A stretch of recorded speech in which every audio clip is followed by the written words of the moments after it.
Hello, my dears. It's time again for a little story from the Wizards of Runental. Today you will hear Chapter 4, The Exploration Day. So lean back and enjoy the show.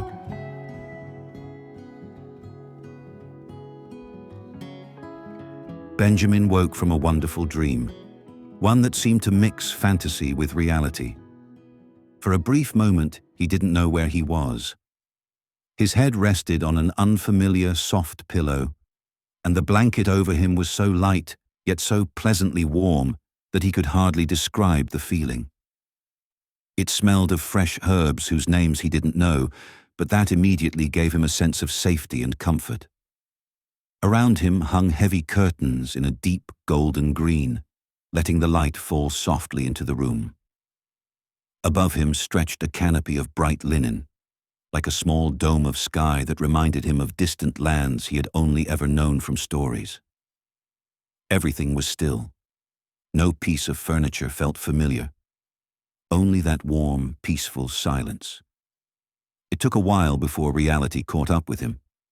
It wasn't fantasy. He was in Runental. The events of the last hours flooded back. The portkey, the guardian, the elves, the great celebration, the music, Alina, Emil, his new friends. Slowly he sat up on the edge of the bed and let his gaze wander through the dormitory. In the bed next to him, Emil was still sleeping deeply and soundly. And there was another boy, wrapped so tightly in his blankets that Benjamin couldn't recognize him. Two beds were already empty, their curtains drawn back, their blankets neatly folded. Benjamin smiled and carefully stood up. Silently, he moved to the window. Outside, a clear autumn day reigned. The trees glowed in every color, gold, red, copper, and ochre, yet the schoolyard lay quiet. No student, no teacher, no sound. Everything still seemed asleep. He wondered what time it might be, and felt annoyed that he didn't own a watch. So he dressed carefully so as not to wake anyone, and slipped quietly out of the dormitory. No whispering, no rustling. Only the deep, steady ticking of a large wall clock standing between two tall windows. He wiped the sleep from his eyes and stepped closer to read the hands. 9:30. Late enough, he thought, as his gaze drifted up along the tall windows. The sun already flooded the room, and he felt its pleasant warmth on his face. He thought of breakfast, which today would exceptionally be served until 11, a small gift from the house, as they had mentioned a few hours earlier at the celebration. With a light sigh, he placed his hand on the cool bronze door handle, polished smooth by years of use. Then he opened the door, slowly, almost reverently, and listened.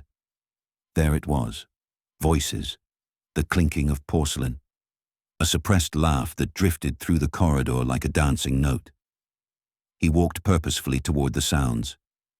As he drew nearer, he silently counted the hours he had slept, probably hardly more than 3. His body still felt heavy, but inside him burned that quiet fire that always carried him whenever he didn't want to miss a thing. Only a few seats were occupied, and small groups ate together. Then he spotted Alina's red hair, and felt relieved to meet someone he already knew. She sat at a long table with 3 other students. "Hi, Benji. Come, sit down. These are Philipp, Robert, and Nadin, also all from Flammenkern." "Hi, Alina. Hi, Nadin. Hi, Philipp and Robert. You sleep in dorm too as well, right?" Benji asked. "Yes, exactly," said Philipp. Benjamin sat down between his classmates. Together they enjoyed breakfast and eagerly exchanged stories about how they had experienced the day before. The mood was cheerful, until Emil suddenly joined them, visibly annoyed. "Benji," he grumbled, "next time wake me up when there's breakfast. You know I hate missing a meal."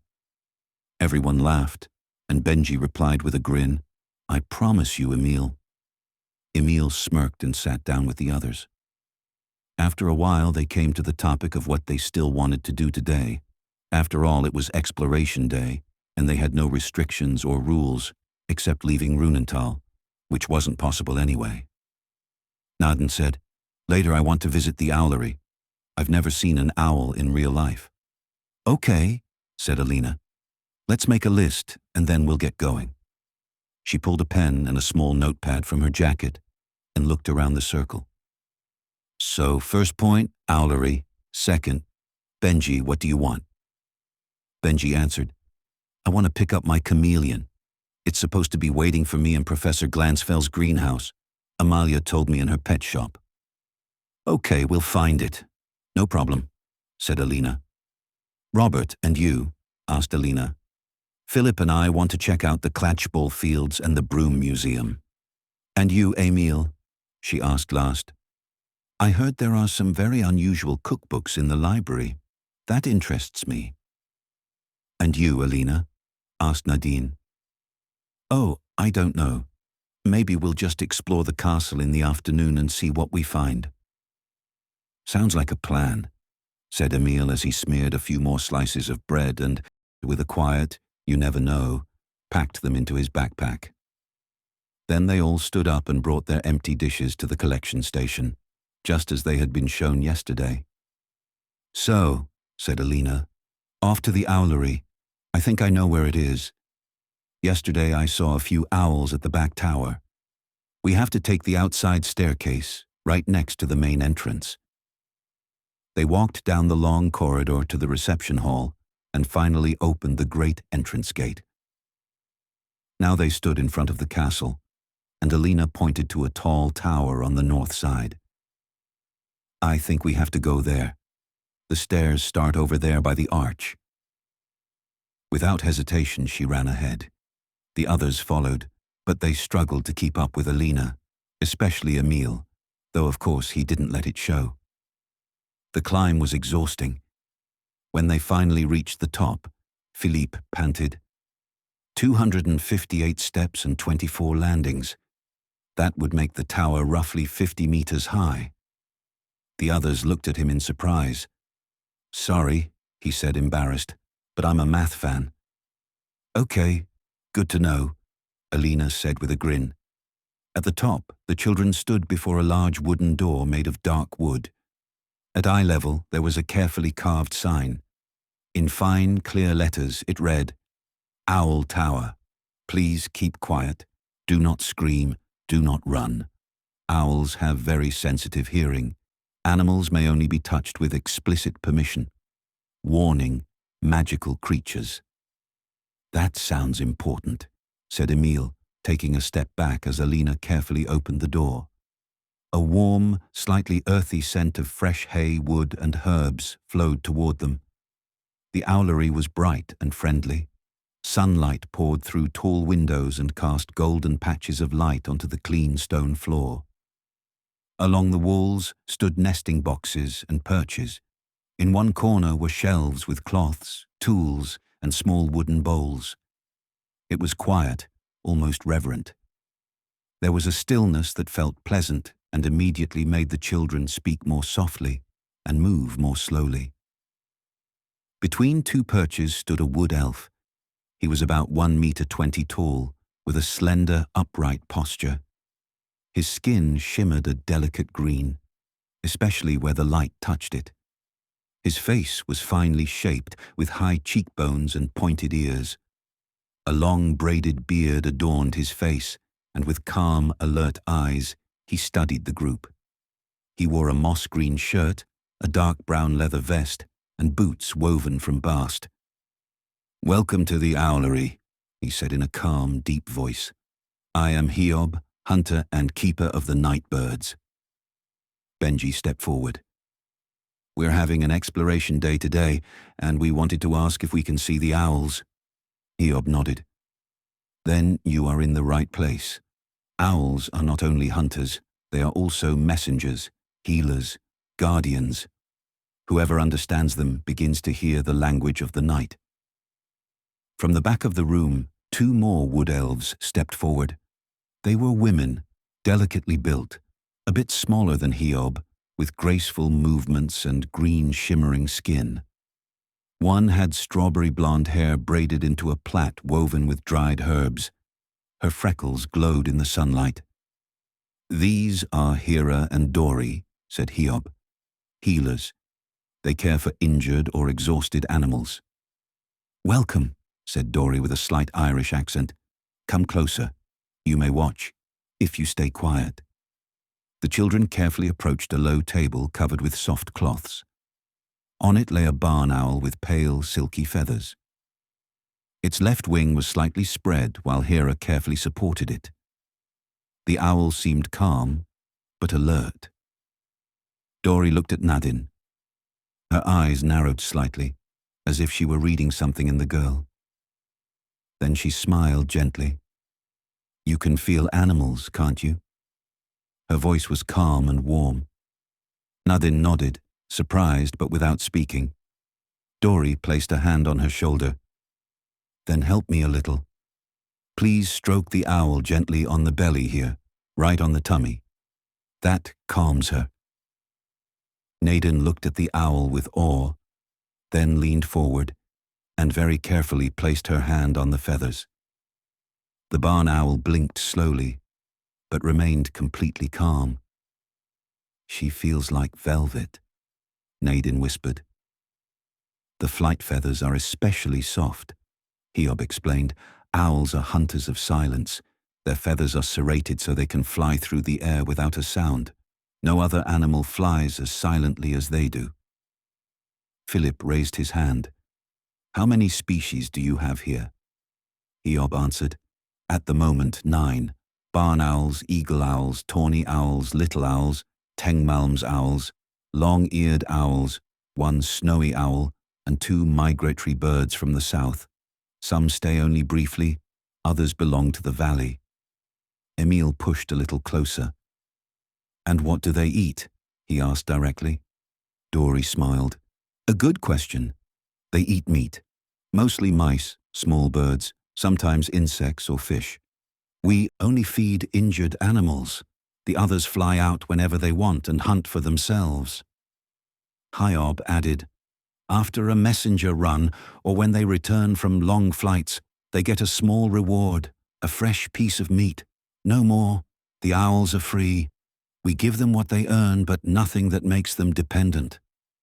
"And do they drink water?" Alina asked. "Only a little," Hera replied. "They get almost everything they need from the blood of their prey. Still, we provide water, especially in summer." The children stood very still. No one spoke. The owlery was so much more than they had expected. Not a dusty, dark place, but a room full of life, care, and respect. The wood elves, whom they had barely noticed at first, suddenly felt closer than expected. Small, but dignified. Gentle, but full of strength. Nadin was still stroking the owl. Her hand moved slowly with the greatest care. "I didn't know it was so special," she said softly. "I didn't know I was allowed to." Hiob stepped to her and placed his hand on her back. "You didn't ask, but you showed it, and sometimes that is much more." Slowly the group moved away from the barn owl. Hera gently stroked the owl's wing one more time, then covered her with a light cloth made of herb fibers so she could rest. The children gathered in the middle of the room. It was still quiet, but it was a different quiet than at the beginning. One that stayed because they had understood something. Alina turned to Hera. "Do you know where the greenhouse is? Benjamin wants to pick up his chameleon. It's supposed to be waiting for him there." Hera looked at Benjamin and smiled slightly. "Bingo, you mean?" Benjamin blinked, surprised.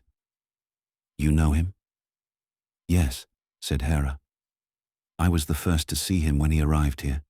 He was very exhausted from the transport, but calm. I examined him and immediately felt he wasn't an ordinary chameleon."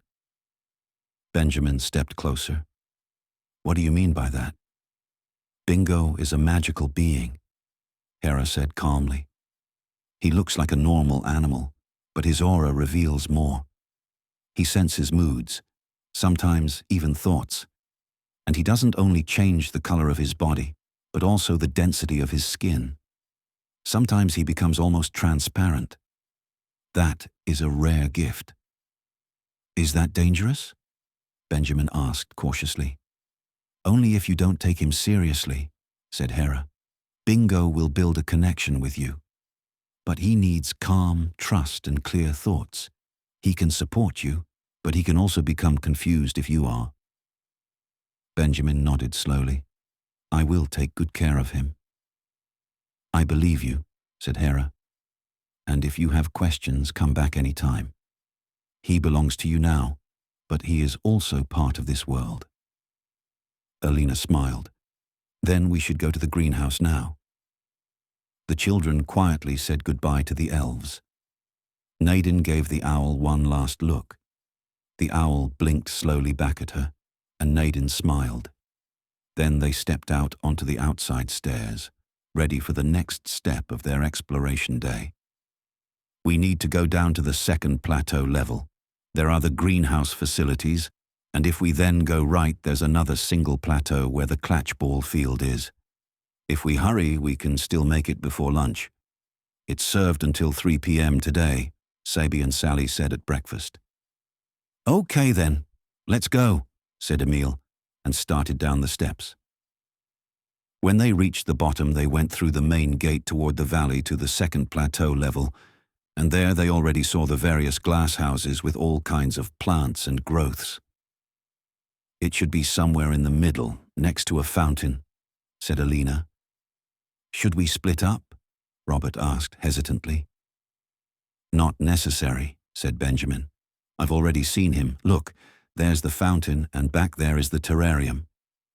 They walked over, and Emil said, But it's empty. Benjamin laughed. It only looks that way. Look closely. There, on the branch. That's where he is. Everyone focused until Nadin said, Yes, now I see him. He blinked.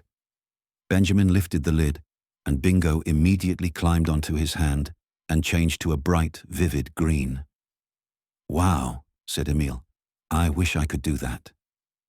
Suddenly, Magistra Glansfels stepped out of the greenhouse and said, Good day, children. Everything all right?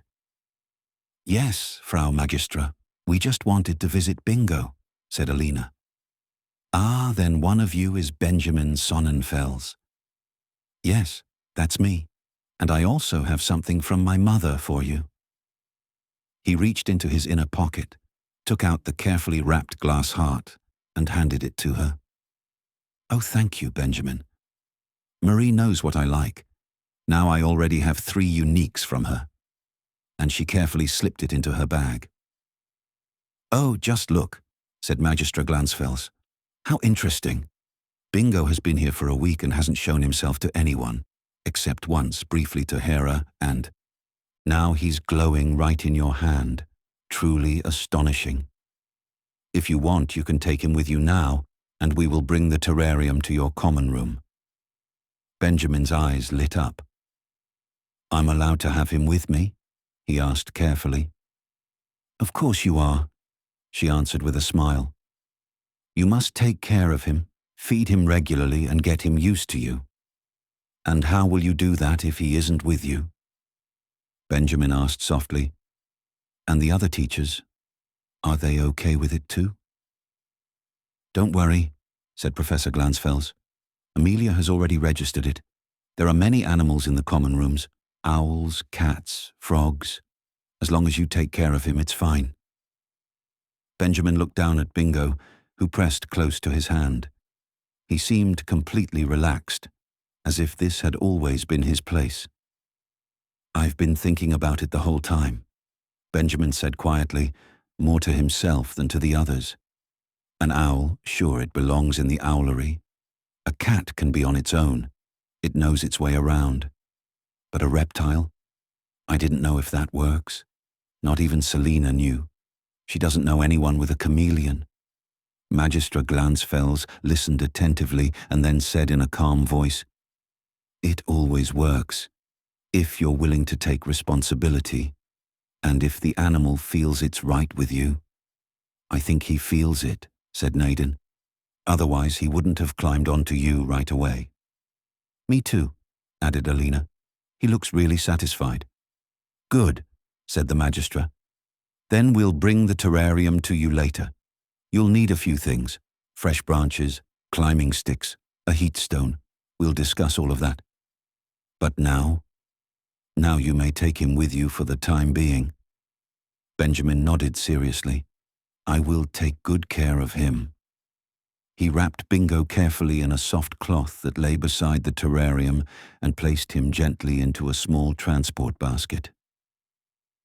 We should continue now, said Alina, glancing at the clock she wore around her neck.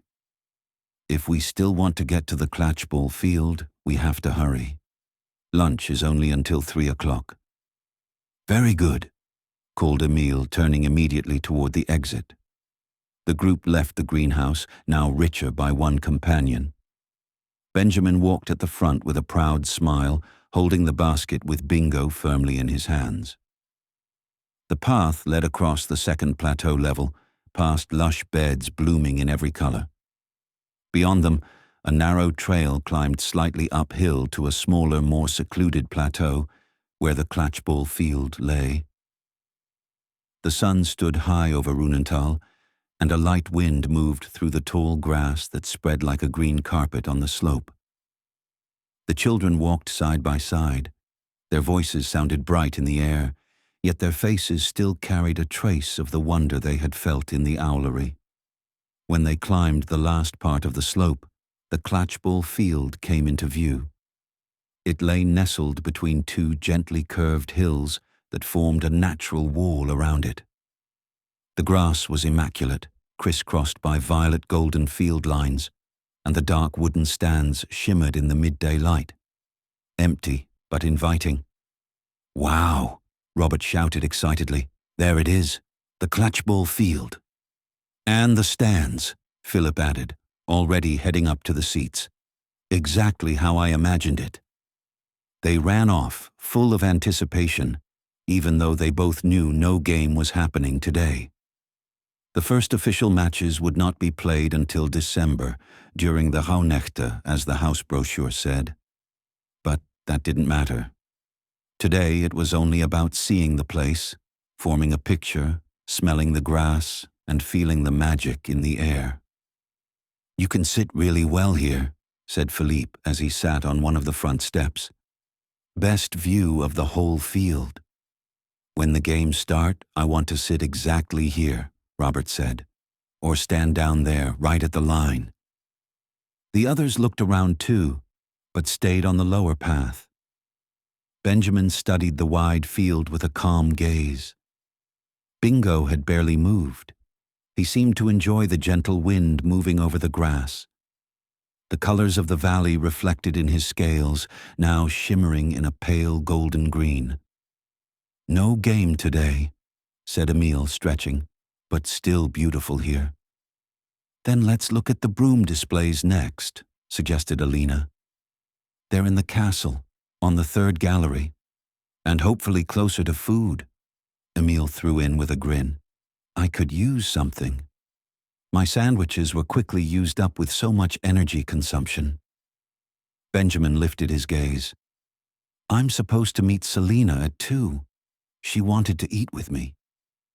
Maybe we go eat first and look at the broom displays afterward. Good idea, said Emil. Then we'll have more time, and maybe after eating there will be fewer people there. The others nodded in agreement. So they made their way back toward the castle, down the slope, then up to the next plateau past the beds and glass houses glittering in the midday sun, and finally the last path up to the castle courtyard. Emil's head was red as a tomato, but the other 4 were visibly relieved too when they finally made the last steps to the main gate.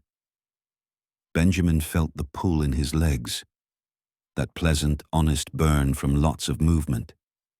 He held the basket with Bingo pressed against him as if it were a treasure he couldn't take his eyes off. The wind in the courtyard was cooler than out on the field, and suddenly the thought struck him how enormous this building was. I'm hungry. Emil wheezed dramatically and briefly braced his hands on his knees. "I've fought more heroically today." Alina grinned. "Who did you fight?" "The stairs," Emil answered proudly, straightening a little. "And as you can see, I won." Emil felt the sarcasm immediately, but he had learned to laugh at himself. After this morning he knew these friends were different. Here he felt at home. Here there were finally people who didn't laugh about his weight, people who accepted him as he was, and people who were considerate, not out of pity, but out of respect. They went through the great gate back into the reception hall, past the tall banners of the houses, whose colors seemed to glow in the window light. Benjamin noticed how the castle sounded different now than in the morning. The morning silence was gone. Everywhere there was busy activity, voices echoing through the corridors, footsteps mixing with soft laughter and the clinking of dishes. Benjamin fell back for a moment, not because he wanted to dawdle, but because he felt something. Bingo moved inside the basket. Carefully, Benjamin lifted the lid only a crack. Two eyes looked at him, calm, attentive. Bingo wasn't green, not brown, not gold. He was almost colorless, as if made only of light and shadow. Benjamin spoke softly and gently. "Oh, my little one, you've probably been jostled around." He smiled faintly. "I'll take you to our dorm for a moment. Maybe your terrarium has already arrived, so you can rest." Bingo blinked slowly. Then he turned a soft green again, as if he understood. Benjamin closed the basket. "I'll be right behind you in the dining hall," he told Alina. "Please find my sister. She saved seats for us." "Okay," Alina replied, and the group went on ahead. In the great hall it was brighter than the evening before. The long tables were set but not crowded. It was this special day, Exploration Day, and you could feel that no one was in a hurry. Students sat scattered in small groups. Some had spread out maps. Others discussed quietly where they wanted to go next. Alina paused briefly and let her eyes sweep the room. She didn't know exactly where Selina would be sitting, but her eagle eyes spotted her quickly. Selina sat at one end of a table, not alone, but not in the middle of the bustle either. Beside her sat a girl with dark curls who was telling something, and Selina listened attentively as if it were the most important thing in the world. Then Selina looked up. "Oh, hi, Alina. Your group has grown. Great. But where is Benjamin?" "He's just taking Bingo away for a moment," Alina explained. "He'll be right here." "Then sit down already," Selina said warmly, "and eat. You look like you'll collapse any second." She smiled and gestured to the girl beside her. "By the way, this is Maggie, my friend." Philipp laughed. "I know. She's my cousin." Then he looked at her curiously. "Where were you yesterday? I didn't see you at all." "I only arrived in the evening," Maggie answered. "Dad absolutely wanted to bring me in an Umag car." "It'll be an adventure," he said. She rolled her eyes slightly and then grinned. "Well, you know your uncle. We got lost constantly, and in the end we even had a breakdown. Instead of quickly fixing it, he insisted we wait for roadside assistance. So a 5-second trip by Portkey turned into a 10-hour drive." She laughed softly. "But it was an adventure. He was right." When Benjamin entered the common room, he stopped short, as if rooted to the spot. He was amazed. In the middle of the room stood a beautiful terrarium, bigger than he had expected and artfully made of glass, wood, and delicate metal supports. He hadn't expected that. Looking closer, he discovered something even more astonishing. A small cave entrance led from the terrarium directly into the dorm.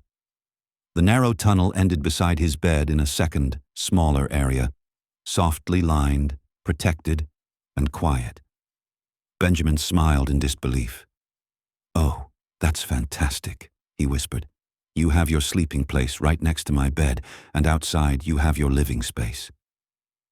Carefully, he placed Bingo into the terrarium. The small body moved slowly, curious. Benjamin leaned closer again and spoke gently. "Have a look around. I'm going to the dining hall now. After eating, I'll bring you a few salad leaves." Bingo slowly shifted into a warm gold. Benjamin knew at once. Now he felt comfortable. In the dining hall, Benjamin immediately spotted the cheerful group. Everyone sat together, happily chewing and talking over each other about the first impressions they'd gathered. Laughter hung in the air, mixed with the scent of warm food. Benjamin said a quick hello and sat down with them. Nadin was just telling about the injured pigeon. Selina leaned forward with interest. "And how is it?" "Hera and Dori are with it," Nadin answered calmly. "I think they know what they're doing." "Yes," Selina agreed. "Especially Hera. She's the best animal healer there is." She smiled. "It's great that she's in the castle. Then later I can ask right away if she'll accept me into the protection program." She looked around the group. "And what else are you planning?" "We wanted to go to the Broom Museum," Benjamin answered, "and maybe the library." "Sounds good," Selina said. "Just don't forget, at 7 p.m. you have to be back here. Then you'll find out what's coming tomorrow." "Oh, right," Benjamin said. "Moritz told us something yesterday. I almost forgot." "All right, everyone finished?" Alina asked, looking around. "We should get going again." Emil looked at his plate. "Give me a few more minutes," he said seriously. "I still have to destroy my dessert." Benjamin grinned. "Take your time. I'll quickly bring Bingo some salad," I promised him. Alina nodded. "Fine. Hurry up. We'll meet in the big entrance hall." Benjamin took a handful of salad, stood up, and headed off. "Well, you," Benjamin said softly. "Have you explored everything already?" Bingo climbed to the edge of the terrarium and looked straight at him. His eyes rested on Benjamin as if to say, "You promised me something." Benjamin reached in and opened his hand. The salad leaves fell softly onto the terrarium floor. Bingo immediately began to eat eagerly. Benjamin chuckled. "Oh, you're really hungry." He stayed a moment longer, then sighed softly. "I have to go to the others now, but tonight I'll bring you more. I promise." Bingo brightened once again, then turned back to the food. Benjamin turned and made his way to the big entrance hall where the others were already waiting. The Broom Museum was enormous. The 6 friends stood in the middle of the huge hall and for a moment didn't know where to look first. Brooms floated in glass display cases. Others rested on stone pedestals or hung seemingly weightless in the air. Row after row, models from all over the world, each with its own story. Robert and Philipp could not be stopped. "Here, look at this one," Philipp called excitedly, pulling the others toward a display. "That's the Nimbus 3000, the improved version of the Nimbus 2000, from England. Much better stability at high speed. And quieter," Robert added immediately. "The new bristles reduce wind noise by almost a third." "Wow," Emil murmured. "That thing looks expensive." Philipp was already running on. "Oh my God, that's it. Do you see the red one?" He pointed to a sleek, powerful-looking broom with dark metal struts. "The Firebird," Robert said reverently. "From America. Rob Newman was the only one who crossed the Atlantic in one go with that broom." "Without a stopover, on that broom," Philipp blurted. "Imagine it, just wind, water, and speed." Benjamin stepped closer and studied the model. "It looks like it could take off any second." "It almost does," Robert grinned. Suddenly, Philipp froze. No, that can't be." He slowly turned, eyes wide. "Yes, it is." "What?" Alina asked. Philipp pointed to a sturdy dark brown broom with an artfully braided grip. "The Savannah Spear. African model. Robert nodded enthusiastically. It can shield up to 50 degrees of heat. And keep you cool, Philipp shouted, like a broom air conditioner. Emil stared at him. Wait. You want to tell me the broom has an air conditioner built in? Magically regulated airflow, Robert said seriously. Emil shook his head. I knew it. I was clearly born in the wrong part of the world. The others laughed, but even Alina and Nadin now looked around the hall with genuine awe. There was something new everywhere. Old scarred models, elegant racing brooms, heavy transport brooms, and delicate works of art that felt more like legend than transportation. Benjamin smiled quietly. With every room, Runental showed him how big this world truly was. At the edge of the hall, slightly away from the international top models, they finally discovered brooms from their own region. Here, Philipp said, stepping closer to two simpler displays. These are ours. The first bore a shiny name, Silberpfeil, a slim broom with silver fittings and clean lines, unmistakably an imitation of famous Mercedes forms. Elegant, fast-looking, but without excessive ornamentation. Looks classy, Emil said, almost like a race car. That's the idea, Philipp explained. Solid speed, good control, but not high-end. Next to it stood a much simpler model, Hexenvogel, plainly built, dark wood, sturdy bristles, hardly any decoration. Robert crossed his arms and nodded appreciatively. The Hexenvogel is reliable, no frills. It gets you up, down, and back home. He grinned crookedly. That's probably more our league. Benjamin had to smile. That was exactly what he liked. Not everything had to shine or break records. Some things were simply good, because they were honest. Okay, Emil said, looking around. Are we going to the library now? Philipp and Robert cast one last glance back at the brooms, then both nodded. Yes, Alina said. We can still manage it.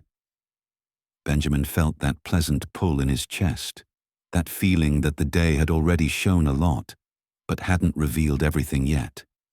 The library sounded like a place where you didn't have to run, a place to breathe. Together they left the Broom Museum and made their way through the wide corridors of the castle, up to the gallery where the books awaited. They stood respectfully before a large black gate with massive fittings and ornate decorations.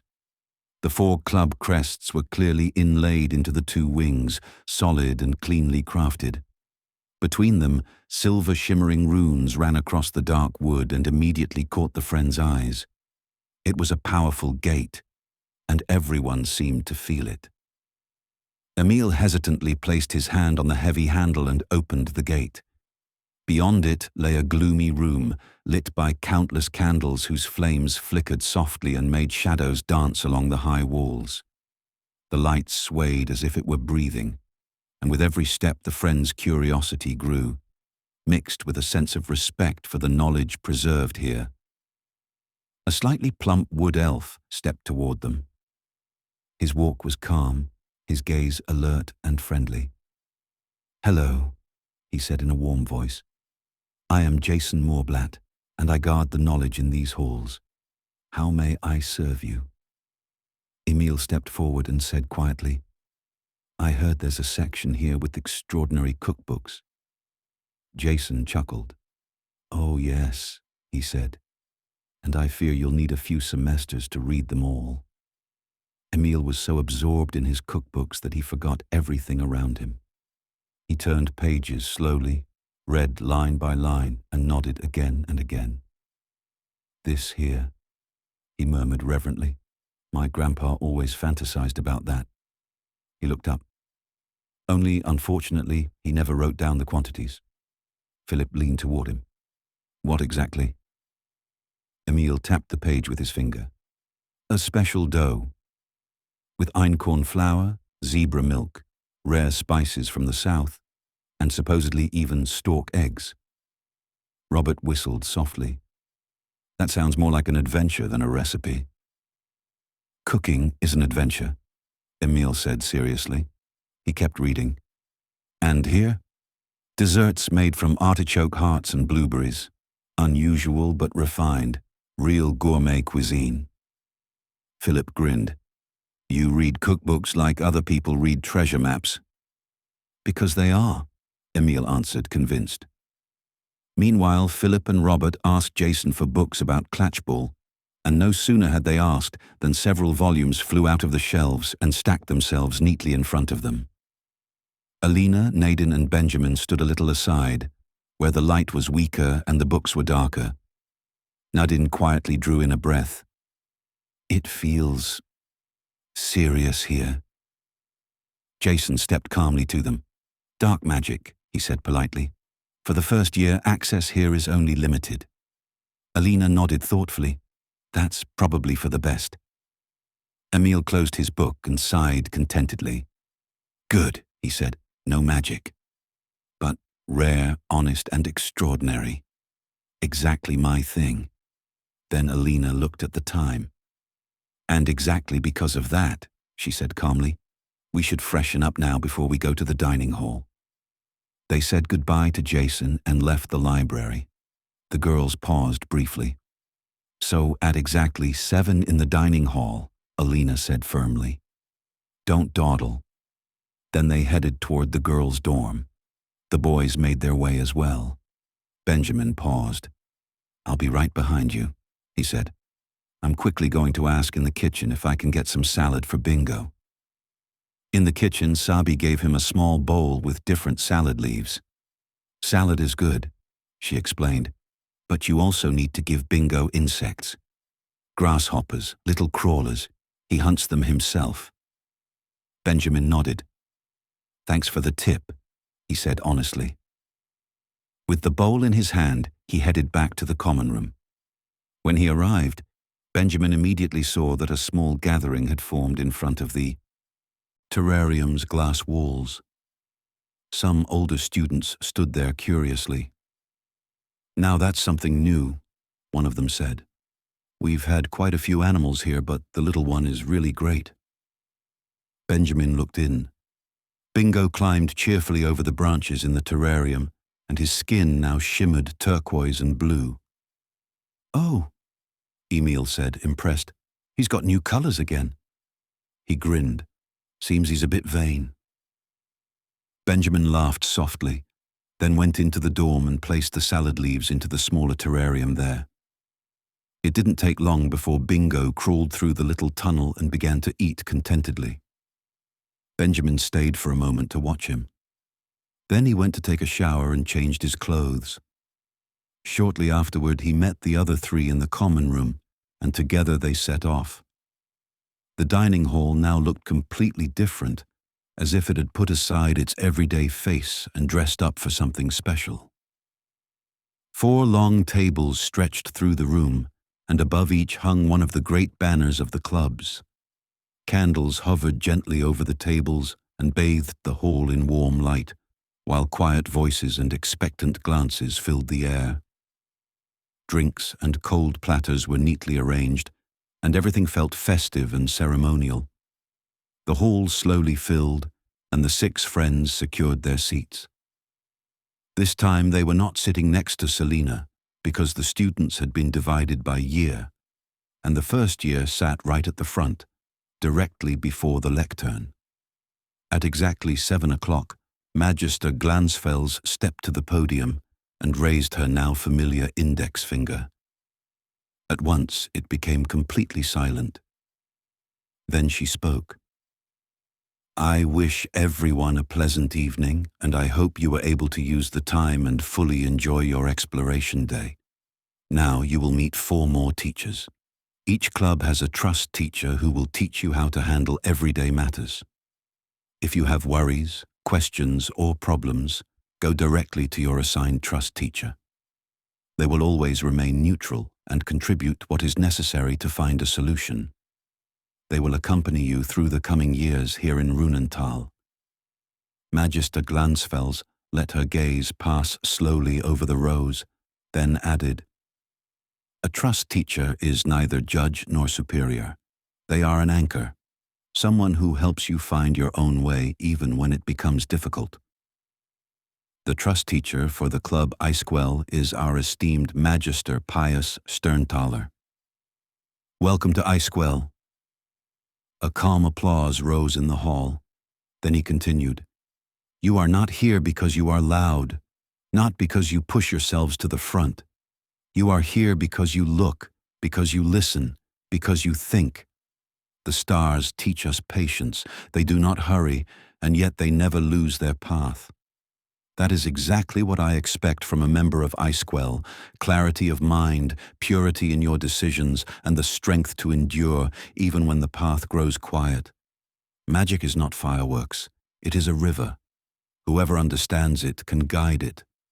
Whoever tries to force it will be carried away by it. In this club you will learn to foresee instead of merely react, to preserve instead of destroy, and to make decisions whose impact reaches beyond yourselves. Lift your gaze. The stars are not far. They are reflected in you. With a calm nod, Magister Pius Sterntaler left the podium and went to the table over which the Eisquell banner hovered. Magister Glansfels returned to the lectern, waited a moment until the hall was completely silent again, and then said, Our next teacher represents the club Nebelhain. I ask Magister Elvira Schleiermond to join us. She too then stepped down from the podium and took her place at her club's table.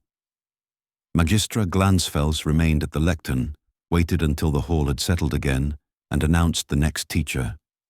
Now to our trust teacher of the club Donnergrill.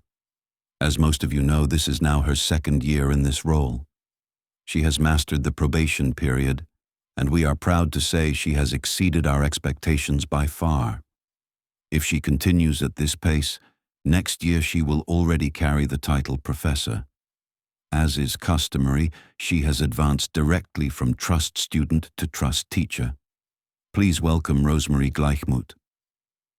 Rosemary Gleichmuth stepped to the podium and bowed slightly. I thank you for this trust, she said calmly. I know what it means to have walked this path, from trust student to here, and I promise you I will give everything. I will listen, I will accompany you, and I will challenge you when it is necessary, not to shape you, but to strengthen you. Donnergrill stands for steadfastness, for courage in difficult moments, and for the ability to keep going even when it becomes uncomfortable. That is what I stand for, and that is why I am here. From the Donnergrill table rose thunderous. Applause, loud and full of approval, filling the entire dining hall for a moment. Then Magister Glansfels stepped back to the podium. Now we come to our last trust teacher. A surprise awaits you. Unfortunately, Magister Rosenkrieg is no longer able to fulfill his office for health reasons. A quiet murmur ran through the hall. This morning we therefore called an emergency meeting and searched for a worthy replacement.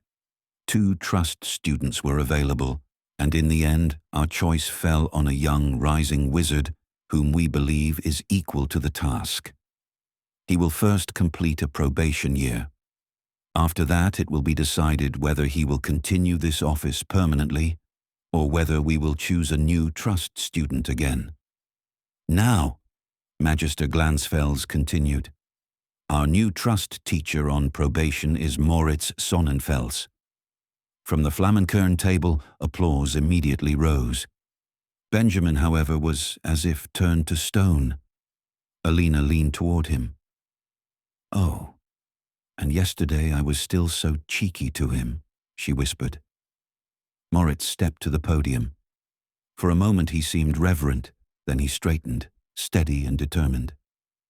It is a great honor for me, he began calmly, that so much trust is being placed in me. I will do everything to be worthy of it. He let his gaze sweep briefly across the hall.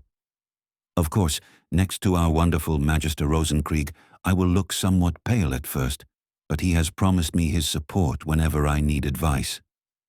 A faint smile crossed his face. I promise you to listen, to remain fair, and to take responsibility. Not as someone above you, but as someone who knows this path himself." For a moment it was silent. Then applause rose again, and Benjamin felt that more had changed this evening than he had ever expected. Moritz then also went to the Flammenkern table, and all 4 teachers began to greet the students one by one. When Moritz paused at Benjamin, he said quietly, "Later, come with your friends to the great hall. I want to show you something." Benjamin nodded silently. He would have liked nothing more than to hug him in that moment. He was so proud of him. But that probably wouldn't have been appropriate. Finally, Magistra Glansfels stepped up to the podium one last time. "All right, my dears," she said with a gentle smile. "Enjoy the evening and don't stay up too long. All newcomers will spend tomorrow with their trust teachers and be introduced to daily school life. The rest of you already have the timetable, and tomorrow we'll be back at it with energy." After a small snack, Benjamin told his friends, and together they made their way to the great hall. Moritz, Selina, and a few other friends were already waiting there. Together they went outside and climbed a wide staircase up to a wonderful terrace. Some students were already there. They sat right at the edge. It was incredibly high, and far below Benjamin could now see the Waldschenke and the Nebelsee, this time not through a mirror spell, but in reality. The wind carried music up the mountain, along with voices drifting up from the valley. "Well," Moritz said softly, "this is one of my favorite places in the evening. Here you can let the day fade out." Selina sat down too and looked upward. Then she whispered, "There. Do you see the foot?" Everyone followed her gaze. High above them, a gigantic foot hung over a rocky ledge. "Oh, what is that?" Alina asked, startled. "Don't worry," Selina said calmly. "That's Goron, the giant. He loves the music of the wood elves and relaxes here in front of his cave." Emil swallowed. "A real giant?" Moritz grinned. "Well, if you can see the foot, then you know." The group laughed softly as the sky above them grew darker and the music continued in the valley below. Suddenly Emil came back with a tray. On it were several cups, a plate of honey cookies, and a jug of cold orange tea. Moritz looked at him in surprise. "Emil, where did you find that?" Emil only shrugged. "It's always an advantage to make friends in the kitchen," he answered simply. Then he handed out the cups, placed the jug in the middle, and grabbed a cookie for himself before sitting down contentedly. The evening slowly turned into night. Voices grew quieter, the sky darker. Shortly before midnight, Moritz stood up and said, friendly but firm, "All right, people. Off to bed now. School starts tomorrow." Selina pinched him in the side, grinning. "Brother dear, you can tell you're a trust teacher now. You used to be the last one who wanted to leave." Moritz chuckled softly. "Well," he said calmly, "now I have responsibility, not just for myself." And you could see that he was proud, even if he didn't want to show it. Thus their exploration day ended, quiet, full of wonder, and with the feeling of having arrived. That was Chapter 4. I hope you enjoyed it. We'd be very happy about a like, even more about comments, and if you haven't subscribed yet, one click helps us a lot, and it only costs you a moment.